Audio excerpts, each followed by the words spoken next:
he doesn't fly about 5 miles out and line things up. Rob goes to the top of the aerobatic box, comes back around again, settles down into a flat spin.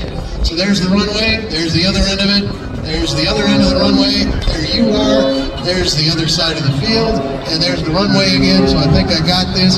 So why don't I just, push the nose down now, and there's my approach. I'm going to slide and bleed off just a little bit of energy, and then I'm going to get the wheels lined up, and I'm getting ready for my landing. But you know what? Landing's boring.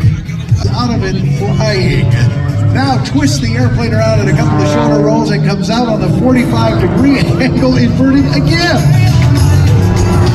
As he enters the aerobatic box again, spinning.